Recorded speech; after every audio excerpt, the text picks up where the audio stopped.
Buenas, buenas, queridos amigos y amigas del canal, ¿cómo andan? Espero que muy bien. Hoy pensé en traerles un videito sobre lo que Freud llamó la neurosis de angustia, que hoy sería por ahí llamado ataques de ansiedad o ataques de pánico. Y además traerles un caso de Freud. Estos son los primeros escritos de Freud, o sea, es la primera etapa de Freud. Y bueno, este sería el caso de Caterina o Catalina, un caso bastante particular de Freud, ahora van a ver por qué.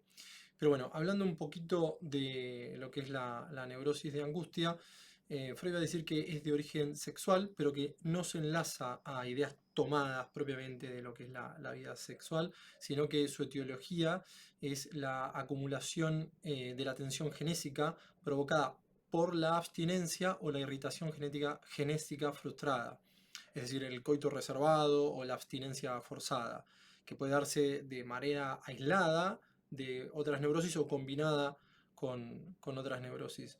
Eh, la teoría que Freud propone con la neurosis de angustia, eh, o más bien la etiología que Freud propone a la neurosis de angustia, es un poco polémica, por esto que recién dije, por el tema de la tensión genésica frustrada relacionada, por ejemplo, el coito reservado, la abstinencia forzada, o como lo que va a terminar diciendo en el caso de Caterina. Pero bueno, él dice que es un estado de excitabilidad general, que es un síntoma nervioso de elevada excitabilidad, una acumulación de excitación o una incapacidad para resistir esa acumulación de la excitación absoluta o relativamente.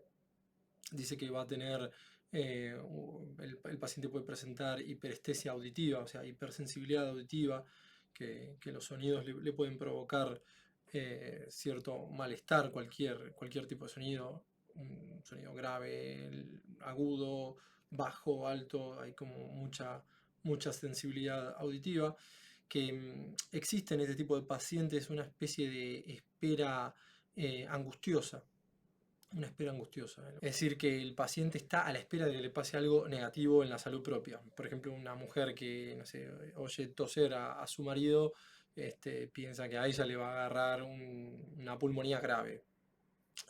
Tiene cierta relación con la hipocondría, excepto que, digamos, para la hipocondría tiene que haber antes parestesias o sensaciones físicas penosas. También dice que va a existir una especie de quantum de angustia, o sea, tiene que haber como siempre una especie de acumulación, es siempre un tema de cantidad, eh, que flota libremente en la psiquis, y que está a la espera de enlazarse a cualquier representación y dominarla. Se enlaza a cualquier representación, la domina y es como que está en constante acecho, ¿no?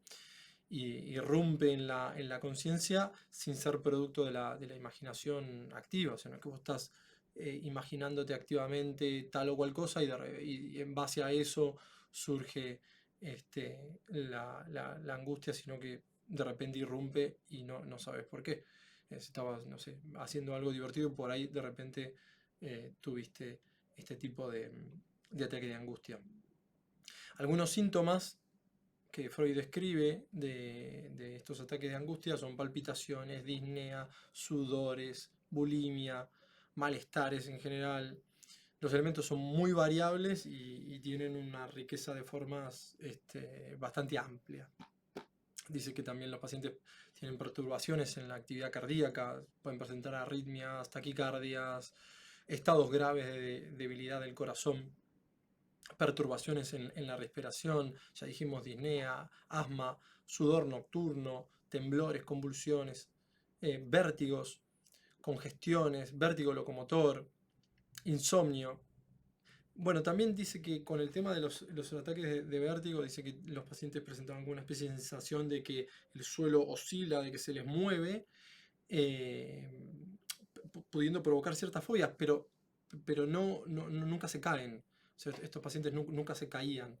Eh, Incluso esto puede llegar a derivar en fobias, como la agorafobia, no se quieren mover de su casa y tienen miedo a salir y puede tener consecuencias como esas, como unas náuseas o malestar general, perturbaciones en la actividad digestiva, etc. Tiene relación con la neurosis obsesiva porque ambas coinciden de hacerse obsesiva una representación con un afecto disponible de enlace. O sea, siempre está el afecto disponible de enlace seguido a una representación. Esto es un poco... o sea, no se inerva un órgano directamente, sino que enseguida se enlaza a una representación y a otra representación y a otra representación. Por eso son parecidas la neurosis obsesiva y los ataques de angustia. También dice que puede ser hereditario, que algunos casos de neurosis de angustia son hereditarios, tienen una carga hereditaria importante. Algunos están relacionados con el sexo, como angustias adolescentes en mujeres o angustia vaginal, que se puede combinar con una histeria. Algunas mujeres casadas con maridos de eyaculación precoz, salvo que repitan inmediatamente el coito, dando mejores resultados protectores de esta neurosis de angustia. Por eso, bueno, acá hace falta decir lo que hablábamos al principio, de que es un poco polémico la teología que propone Freud, pero bueno, él encuentra un montón de casos en una defensa que hace en 1895 de esta teoría de la neurosis de angustia. Él va a defender su hipótesis dando un montón de casos donde el común denominador que él encuentra de estas neurosis de angustia son todo este tipo de factores. Bueno, el coitus interruptus también va a decir que es casi siempre perjudicial y que puede llegar a provocar una neurosis de angustia. Así como abstinentes voluntarios, de excitación frustrada, angustia de los hombres de edad crítica, parecido al climaterio de la mujer, donde él aumenta su libido y disminuye su potencia. O la masturbación cuando la misma es dejada de lado. Cuando dejan la masturbación de lado, también existe la posibilidad de tener neurosis de angustia. También va a decir que puede surgir de esfuerzos agotadores, como por ejemplo largas vigilias nocturnas o asistir a un enfermo durante mucho tiempo. Entonces también dice que puede atribuirse a esto. Con respecto al coito interrupto, dice que por sí mismo no provoca el estado de angustia. La neurosis de angustia no es provocada en sí misma por el coito interrupto, pero que la predispone. Dice que entonces surge en cuanto al afecto latente del factor específico que viene a agregarse al otro factor inocuo. Entonces el factor específico es el que determina la forma de la neurosis. Es decir, el afecto que justo le está dando a esa persona en su experiencia subjetiva tiene un factor específico que puede desencadenar la neurosis de angustia. Y que la angustia en la que se basan los fenómenos de esta neurosis no se pueden descargar psíquicamente. Entonces, bueno, ahí es donde aparecen todos esos otros malestares que nombramos recién. La neurosis de angustia se inicia con una importante disminución de la libido sexual, del placer psíquico y una satisfacción incompleta. El mecanismo de angustia se busca en la desviación de la excitación sexual somática, de lo psíquico, y en un consiguiente aprovechamiento anormal de dicha excitación. La renuncia sexual o la abstinencia da como consecuencia la acumulación de la excitación, esto que hablábamos del quantum recién, somática, y la desviación que puede hallar una descarga somática. Los casos puros de angustia son los más marcados y se dan más en sujetos jóvenes y potentes. En la neurosis mixta, sin embargo, existen varias etiologías específicas. En la histeria, por ejemplo, ambas tienen una acumulación de excitación y una insuficiencia psíquica, consecuencia de lo cual surgen procesos somáticos anormales. Entonces Freud encuentra varios casos donde los factores etiológicos de la neurosis de angustia eran la abstinencia voluntaria o involuntaria, el comercio sexual sin satisfacción, el coito interrupto, la desviación del interés psíquico de la sexualidad. Así que por eso hablábamos al principio de que Freud había encontrado este común denominador en todas esta clase de neurosis. Y la terapia consiste en hacer descender por debajo del límite de la carga que gravita sobre el sistema nervioso por medio de diversas influencias ejercidas sobre la mezcla etiológica. No basta con la existencia de un factor específico etiológico, sino que tiene que existir cierta cantidad acumulada. Por esto que también hablábamos del quantum, ¿no? Acá es muy importante el tema de la cantidad acumulada. Con respecto al caso Caterina, es un caso especial que a Freud se le presenta más o menos en 1893, 1894, cuando él estaba de vacaciones en los Alpes. Por eso es un caso especial, porque él dice de forma graciosa que las neurosis lo persiguen, que no lo dejan tomarse vacaciones. Entonces, es un caso especial además porque una sola sesión. Entonces, es raro.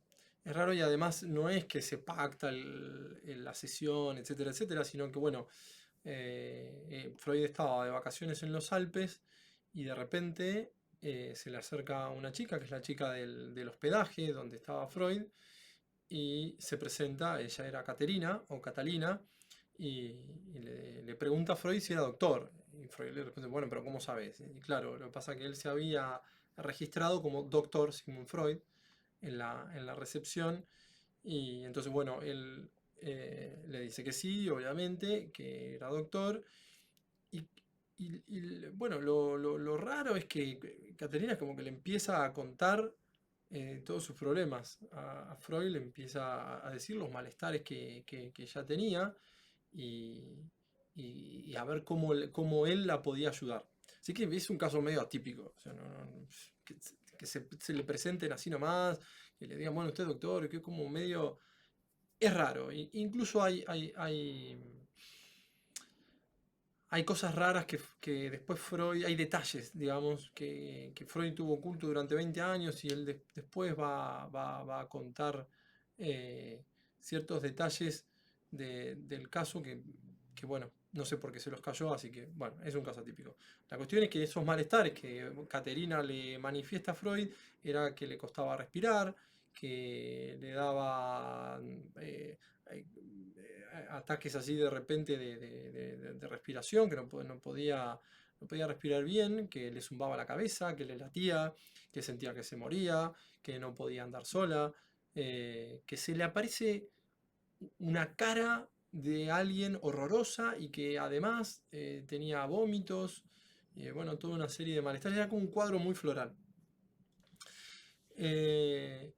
Entonces, bueno, Freud se dispone a escucharla y a ir haciendo las asociaciones libres y a ver qué era lo que le estaba pasando a esta chica Caterina. Entonces él empieza a tirar de la cuerda y la chica le empieza a contar que ella había sorprendido a su tío con su prima cuando ella tenía 16 años. Y que incluso el tío 2 años antes, todo esto en la charla, Freud se va enterando que 2 años antes la había perseguido con fines sexuales, cuando ella tenía obviamente 14. Bueno, resulta ser que para colmo una noche este tío de Caterina se acuesta con ella y ella, bueno, no le gustó, porque no tanto por el tema sexual, porque ella no tenía por ahí tanta idea, sino que como que la había despertado. O sea, ella no tenía tanta conciencia en ese momento de que era algo con fines sexuales, sino que, bueno, la había despertado y no la dejaba dormir, porque obviamente este tío la estaba apoyando y la estaba tratando como de tener un acercamiento sexual. Así que bueno, nada, ella se para, se va a la puerta de la habitación y estaba como dispuesta a huir hasta que, bueno, el tío nada, se queda simplemente dormido y no pasó a mayores. Pero bueno, dice que hay una u otra vez más que sufrió el acoso de este tío. Así que bueno, en la charla Freud va descubriendo que en realidad la cara que ella veía era la cara de su tío en esos días, y que bueno, era un trauma histérico en época de impresiones presexuales. y que bueno, que claramente como esto era una etapa, digamos, presexual en Caterina, que no tuvo el efecto sobre, digamos, sobre la niña en ese momento, pero sí más tarde. Como que hubo un periodo del cual Charcot dice que se llama un periodo de incubación de elaboración psíquica, o sea, hubo un periodo en donde ella como que no caía en la cuenta, digamos, y después al elaborarlo psíquicamente eh, se produce toda esta serie de sintomatología que guarda cierta similitud con el caso Lucierre, que considera una serie de sucesos eróticos como factores traumáticos. Y otros, bueno, y siempre hay como factores auxiliares, ¿no? Que se van enlazando eh, a esta angustia. Así que bueno, en el caso de Caterina, como en otros, eh, está este tema sexual. Pero bueno, lo que Freud va a decir en el final del caso de Caterina, que al final, bueno, ella logra manifestar todo esto de que todas estas representaciones que ella hacía con sus afectos concomitantes, Freud al final de la epicrisis del caso dice que hay como una sospecha sexual en sujetos virginales y que esto constituiría el núcleo afectivo angustioso. Entonces, bueno, Freud le da esa vuelta de tuerca para, también como para justificar que el caso de Caterina, que era virgen, tiene un ataque de angustia. Tiene un ataque de angustia, Freud lo clasifica como un ataque de angustia y, y bueno, en la epícrisis del caso da esta última vuelta de tuerca. Es como que un caso que le cierra mucho a Freud por todos lados. Un caso, ya les digo, un caso de la primera etapa de Freud, medio atípico, porque él estaba de vacaciones, porque es una sola sesión, porque aparentemente ella siente un alivio con esa única sesión y que Freud no vuelve a saber de Caterina, él escribe que, bueno, que no la volvió a ver y que ojalá que siga mejor. Aparentemente con esa única sesión se curó y aparte también el acercamiento que realiza Caterina a Freud es medio raro, pero bueno, y qué sé yo, él después incluso, ya como les decía al principio del video, él defiende su tesis, su hipótesis, con otros casos que él encuentra con el común denominador etiológico para la neurosis de angustia. Así que, bueno, es por eso que es un caso medio raro. Pero bueno, esto es lo que para Freud eh, servía de plafón para lo que eran los ataques de ansiedad o ataques de pánico.